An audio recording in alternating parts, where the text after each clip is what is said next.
RCB டீமோட அப்டேட்ஸ்லாம் பார்க்கலாம். Practice session வேறு ஸ்டார்ட் பண்ணிட்டாங்க. படிதருக்கு என்ன ஆச்சு, ஞாயிறு தேலோட ரீப்ளேஸ்மெண்ட் அதெல்லாம் பார்க்கலாம். அசிலுடன் டிம் டேவிட்டோட இஷ்யூ இதெல்லாம் நம்ம பார்க்கலாம். சேனல் புதுசாக அப்படின்னா சப்ஸ்கிரைப் பண்ணிக்கோங்க. எக்ஸ்ட்ரா ஃபிட்டிங் இல்லாமல் என்ன நடந்திருக்கு அதை சொல்லி நம்ம பார்க்கலாம். வாங்க கைஸ் வீடியோக்குள்ளே போகலாம். ஃபஸ்ட் நம்ம ஃபிட்டாக இருக்கிற பிளேயர்ஸ் அண்ட் பிளேயிங் இருக்கிற எல்லாரையும் நம்ம பார்க்கலாம். விராட் கோலி, ஜிதேஷ் சர்மா, குணால் பாண்டே, புவனேஷ்குமார், வெங்கடேஷ் ஐயர், சுயாஷ் சர்மா, படிக்கல் இவங்கெல்லாம் பிளேயிங் லெவலில் வர ஃபிட்டாக இருக்கிற பிளேயர்ஸ். ஆர்சிபி வந்து பெரிய ஸ்ட்ரகிளில் இருக்காங்க கைஸ். டிம் டேவிட், அசிலுடன் ரொமர் ஸ்டெஃபர்ட். அசிலுடன் வந்து ஐபிஎல்லில் ப்ளே பண்ணுவார் அப்படின்னு சொல்லி டவுட்டு தான் சொல்கிறாங்க. ஏன்னா இன்ஜுரி ரீசனால் தான் T20 வேர்ல்டு கப் வந்து ரூட் அவுட் ஆனார். இப்போ ஸ்டேட் ஐபிஎல் வந்து ப்ளே பண்ணார் அப்படின்னா ஆஸ்திரேலியாவோட செலெக்ஷன் கம்யூனிட்டி வந்து கன்ஃபார்ம் அவர் வந்து நிறைய கொஷின் கேட்பாங்க. நீங்கள் ஐபிஎல் ப்ளே பண்ணுறதுக்காக தான் T20 வேர்ல்டு கப் வந்து ரிட்டைர்மெண்ட் ஆனீங்களா அப்படின்னு சொல்லிட்டு.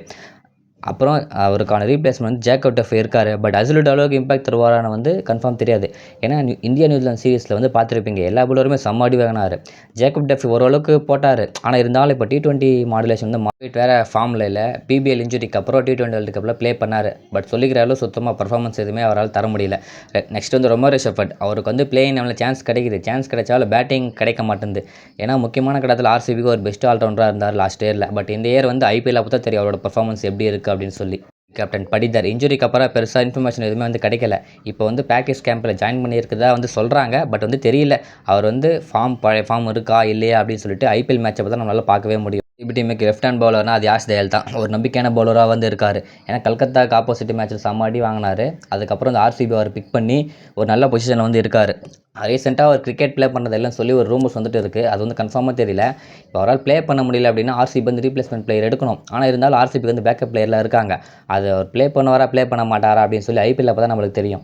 லாஸ்ட் 1 or 2 இயர்ஸ் ஆர்சிபியோட ப்ளஸ் பாயிண்ட் என்னென்னா டீம் செலெக்ஷன் அண்ட் பிளேயிங் 11 பக்காவாக இருக்கும். பேக்கப் எடுத்து வச்சிருக்கிற பிளேயர் ஆல்சோ வெறித்தனமாக இருக்குது. ஆர்சிபி இப்படி சேஞ்ச் ஆக reason DK batting coach and mentor ஆனதுக்கப்புறம் தான் இந்த மாதிரி எல்லாம் ஆர்சிபி பக்காவாக மாறி இருக்குது. ஆர்சிபி பிளேயர்ஸ் வந்து அதர் கண்ட்ரியில் நடக்கிற T20 மேட்ச்லலாம் ப்ளே பண்ணலாம். நீங்கள் வந்து அந்த பர்ஃபார்மன்ஸ் எடுத்துக்காதீங்க. ஏன்னா இந்தியன் கண்டிஷன் வேறு, ஃபாரின் கண்டிஷன் வேறு. இந்தியன் கண்டிஷன் நல்லா பண்ணியிருக்காங்களா மட்டும் நீங்கள் வந்து பாருங்கள். ஃபாரின் கண்டிஷனில் நல்லா பண்ணலனா கூட நீங்கள் வந்து அதை பெருசாக எடுத்துக்காதீங்க.